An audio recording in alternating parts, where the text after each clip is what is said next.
the 2025 Union Budget is nothing but a marriage moment from the Ramayana, an elaborate illusion designed to deceive.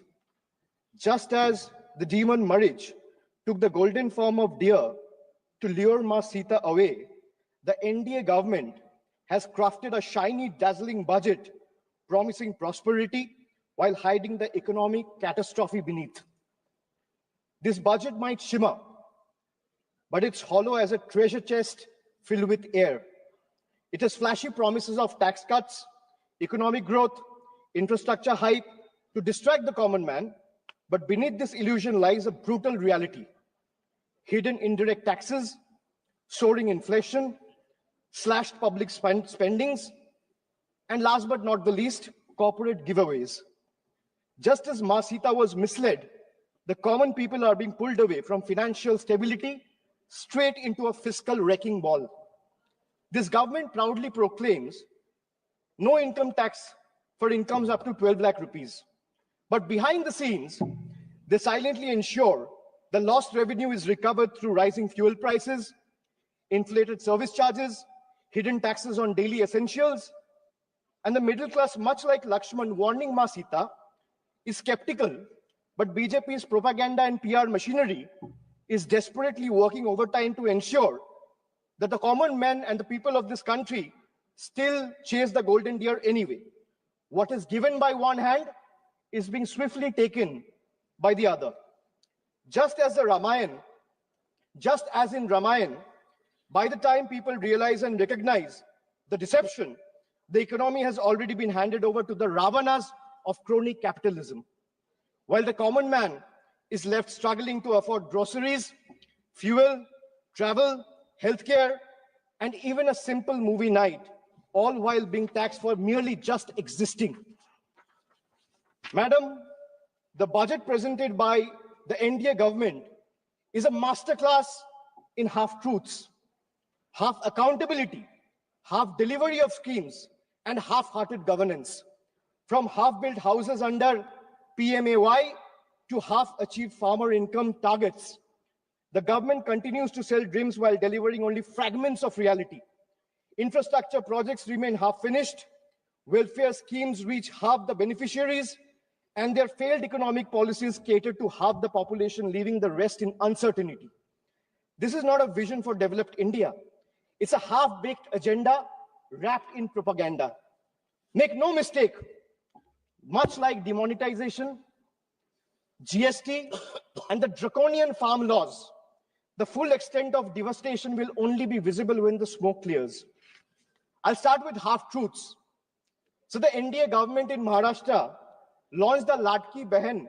Ma'am, the NDA government in Maharashtra launched the Ladki Behan DBT scheme for women in Maharashtra just before the assembly elections last year to use it as a political bait.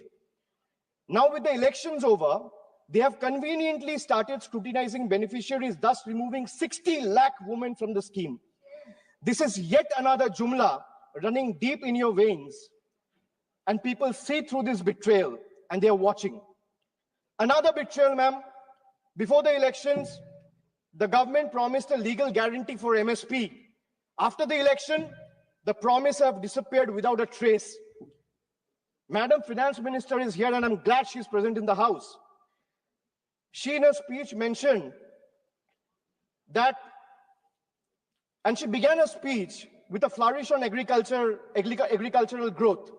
But when it came to MSP, the one demand that every farmer of this country has raised, there was only silence. No legal guarantee, no relief from the crippling debt. Instead of waiving farm loans, the government has increased the Kisan credit limit, which essentially means handing farmers more debt than relief. Since 2014, and whatever data I'm quoting in the House, if the chair wants, I'll lay it on the table of the House before tonight. Ma'am, since 2014, in the last 10 years, there have been 1 lakh farmer suicide. That's one suicide every hour. These aren't just numbers.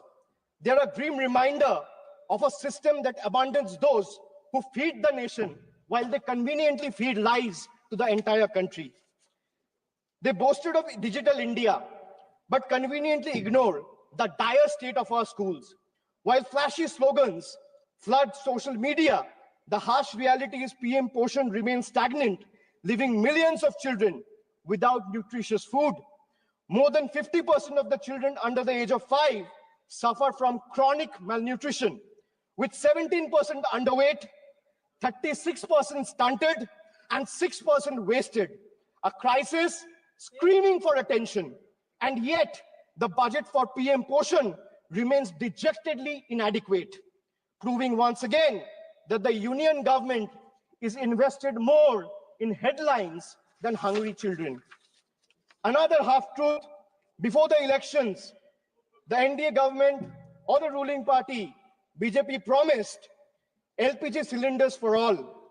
But in reality, 1.2 crore households, I repeat the figure, 1.2 crore households could not afford even a single refill in 2022-23 because of their exorbitant price hikes.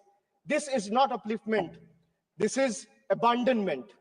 When people have to choose between a meal and a refill, their promise is nothing but a cruel joke. In 2019, the cabinet approved 8,574 crore for the census. Yet in 2025, today, even after 5 years, only 570 crore has been allocated in this year's budget. 5 years late and still counting. And this is not happening this year either. But why does this matter? Why am I talking about census? Because without a census, every policy, every income tax slab revision, and every economic projection is simply and just a blind projection and a blind gamble. The Nari Shakti Vandan Adhiniyam, Women Reservation Act, which was passed by calling a special session 18 months back in 2023, can't be implemented as its rollout depends on the completion of the next census and subsequent delimitation. Both are yet to be scheduled. The government seems to prefer running the country on guesstimates and propaganda rather than real data, because facts expose their failures and they would rather keep the nation in the dark. As we look at the economy policies of the NDA government, one cannot help but see a pattern. And what is the pattern? Ma'am, the pattern is of or if I am to say, it resembles the tale of a reverse Robin Hood. What is a reverse Robin Hood? We know the story of Robin Hood, taking from the rich and giving to the poor. BJP has mastered the art of taking from the poor and giving it to the wealthy elite. So reverse Robin Hood. For instance, I'll give you an example. For instance, the waiving of corporate loans worth thousands of crores using taxpayers' money, while poor farmers struggling with small debts are left to suffer. The government claims to have no money to increase subsidies on essential commodities, yet it slashes corporate tax rates, giving billionaires an even bigger slice of the pie. This is not economic justice.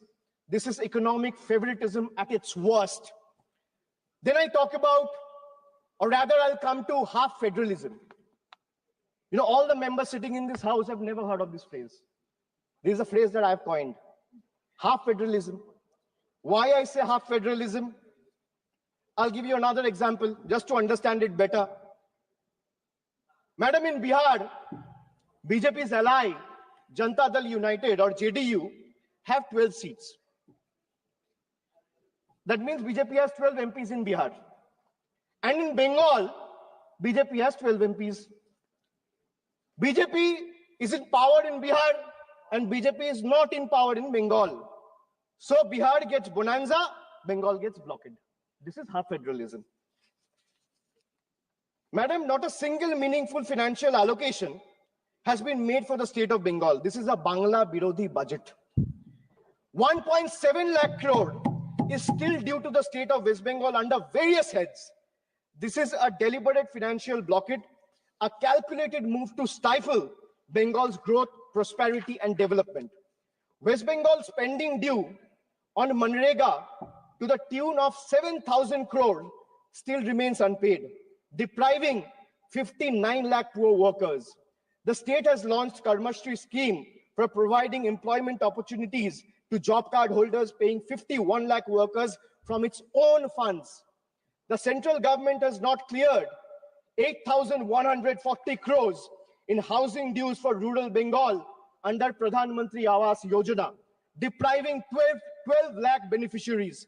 The state government launched the Banglar Bari project last year in the month of December, providing housing to 12 lakh beneficiaries entirely from the state's own funds.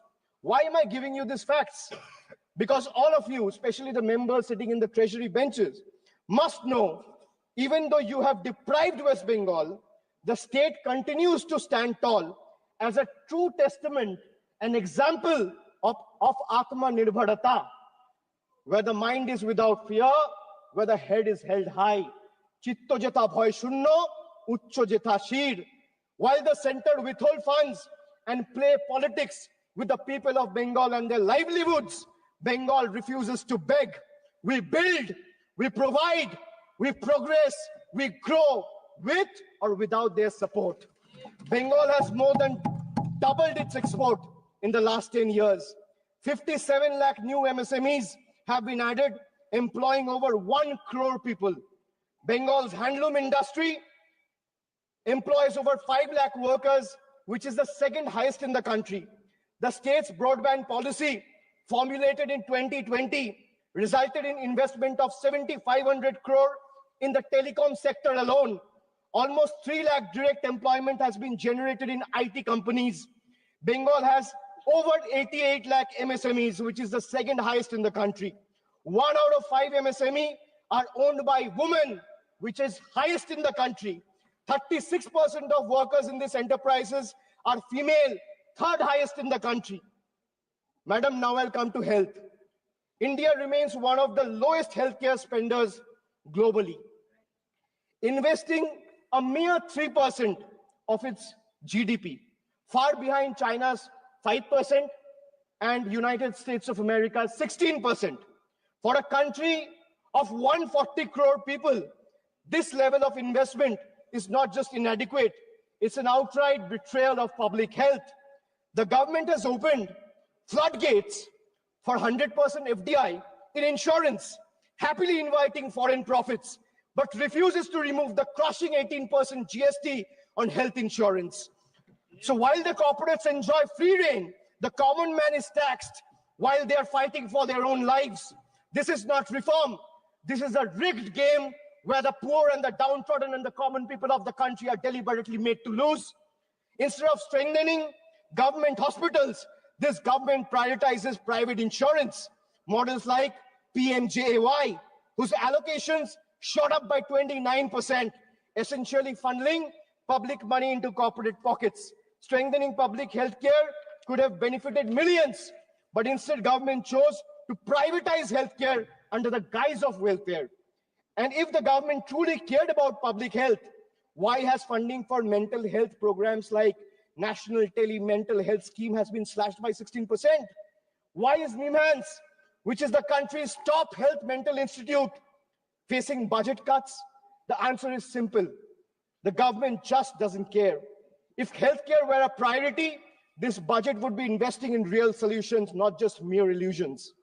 Under BJP rule, all of them combined, they excel in crafting headlines. But when it comes to hospitals, medicines, genuine public health investment, the reality is nothing short of an empty set. Madam, now I'll come to half minister. I spoke about half truths.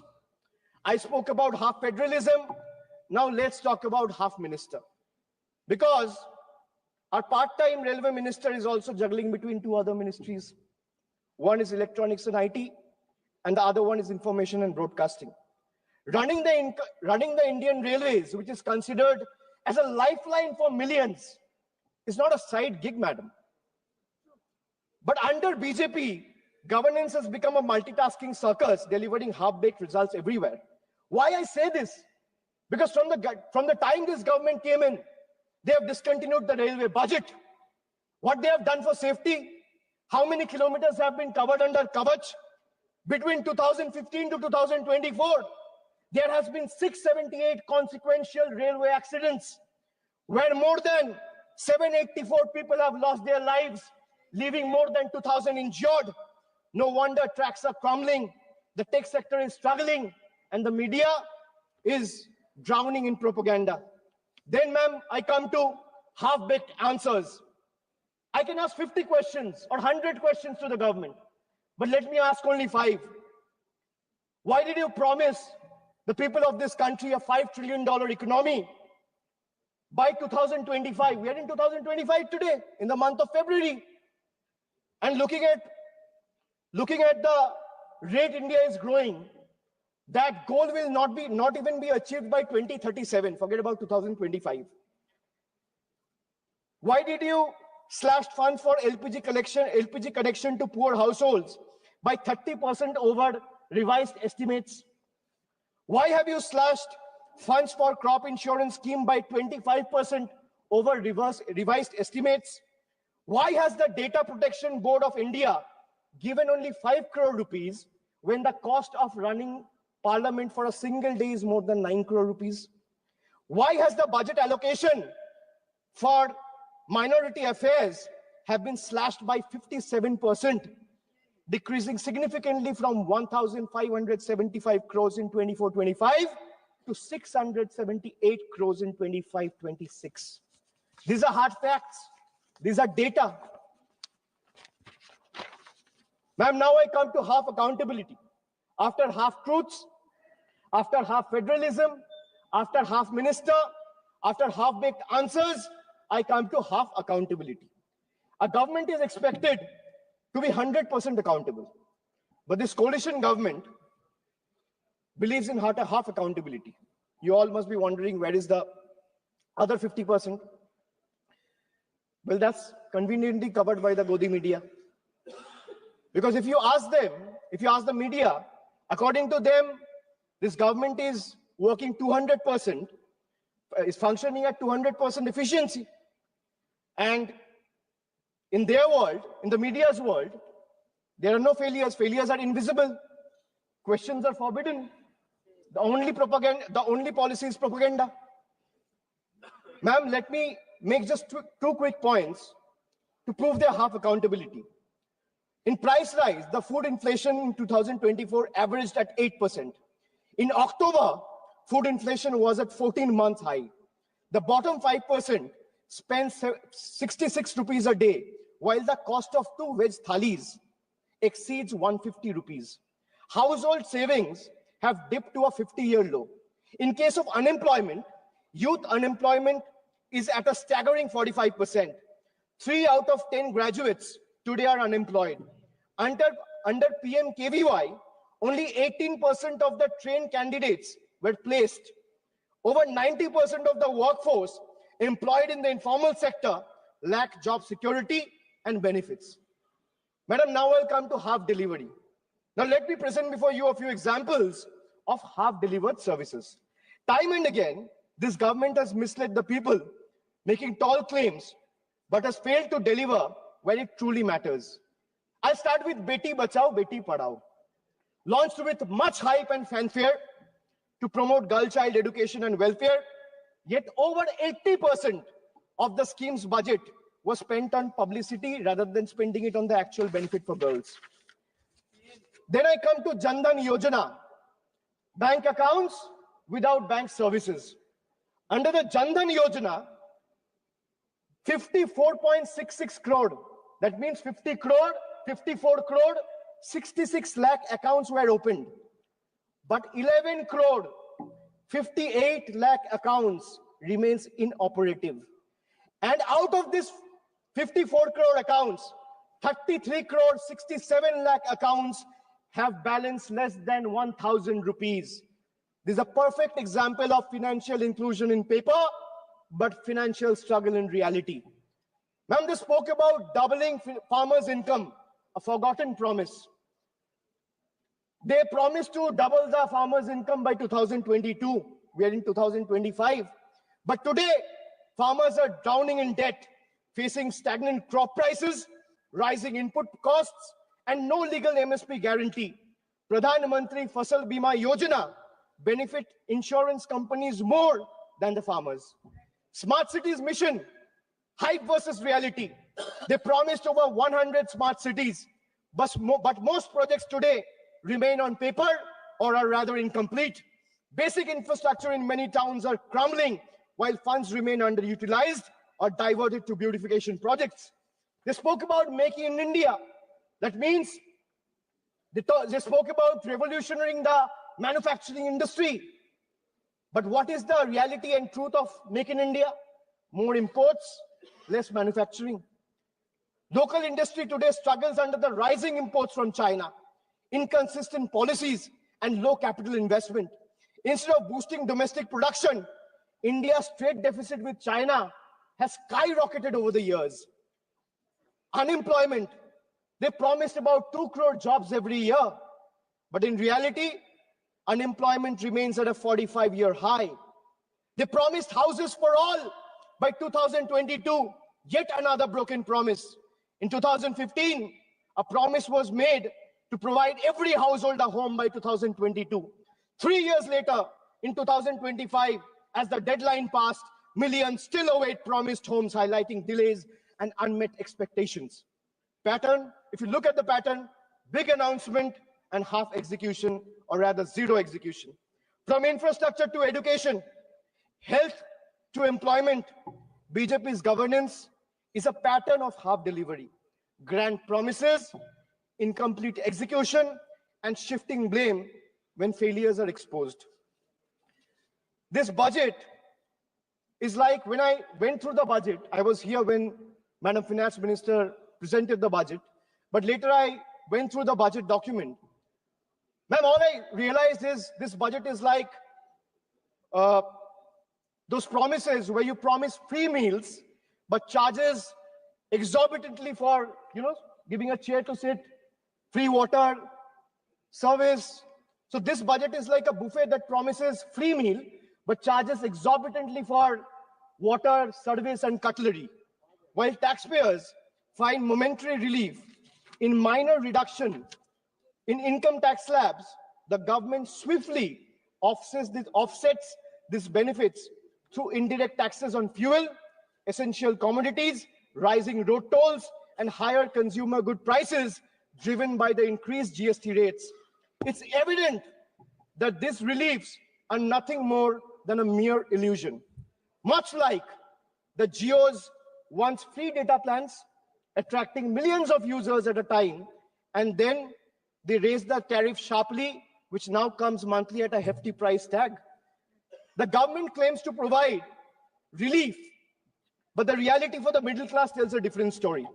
Let me give you another small example, and these are real examples. The government claims of an 80,000 tax benefit for an individual whose income is 12 lakh rupees annually. But it's nothing but a misleading farce. They thumb their chest about relief while simultaneously bleeding the common taxpayer dry through GST and unchecked inflation. A taxpayer in this income bracket, that means someone who is earning 12 lakh rupees annually, spends on essential categories like food, housing, education, healthcare, railway travel, air travel, transport, recreation, and each of these are subjected to steep GST rates under NDA's failed economic policies. The result, if you do a quick calculation, you will see that someone earning 12 lakh rupees ends up inadvertently paying 98,000 in GST.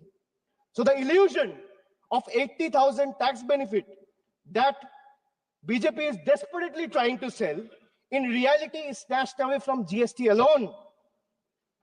That means someone earning 12 lakh rupees is inadvertently having to pay 98,000 rupees on the account of GST alone. Then you have surcharges, you have cess, you have toll tax, you have many other tax. You have STT, security tax. And why I talk about GST? Because whatever one required to exist, madam, from medicines to tea, from toiletries to toothpaste, from hair oil to cooking oil, from fuel to oxygen cylinders, from rice to sugar, from butter to ghee, from undergarments to footwear, from biscuits to even popcorn at the movies, everything is taxed. In fact, More is lost to GST than they claim to give back. To make matters worse, there are several other taxes like I mentioned. There is toll tax, there are security transaction tax, there are cesses, there are surcharges, and then there's inflation also, which continues to erode whatever little remains. With an average 6% annual inflation, if someone is earning 12 lakh rupees today, that will shrink down to 10 lakh in 3 years. The only thing that is not taxed, or is rather untouched, is BJP's list of misleading promises and their sheer incompetence. That's only untaxed.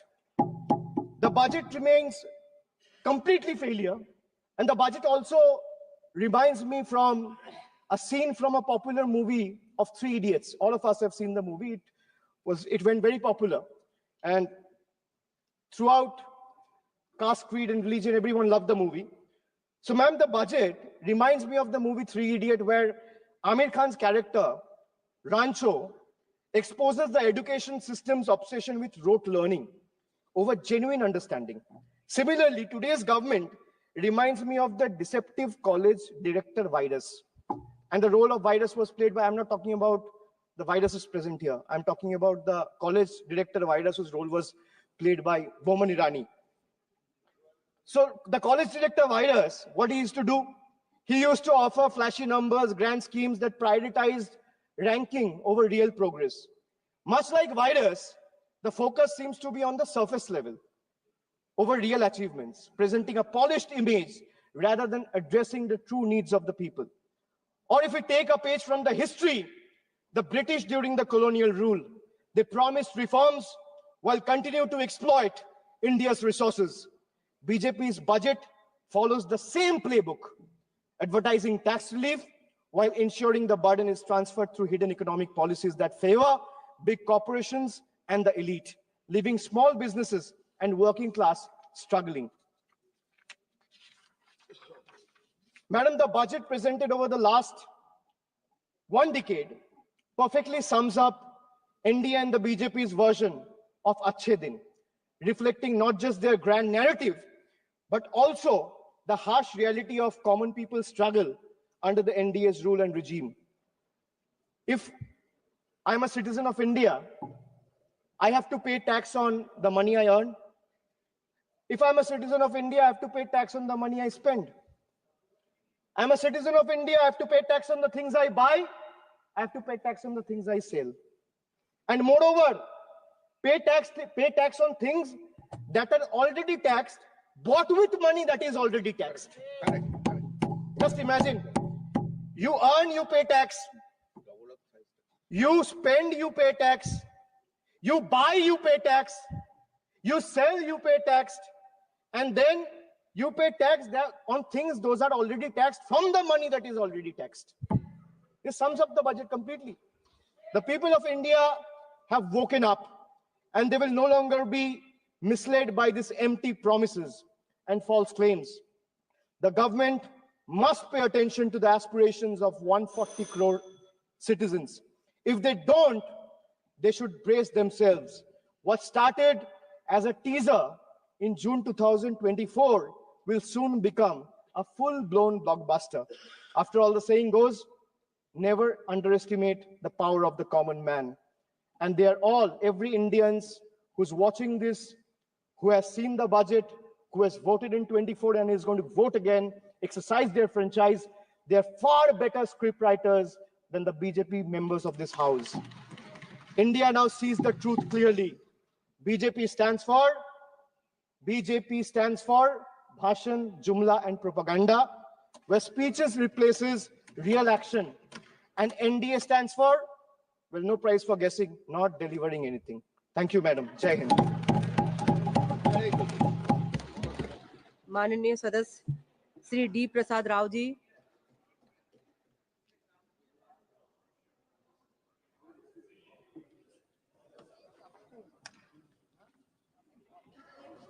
Honorable Speaker and honorable members, I am deeply grateful for the opportunity to address this transformative and growth-oriented budget.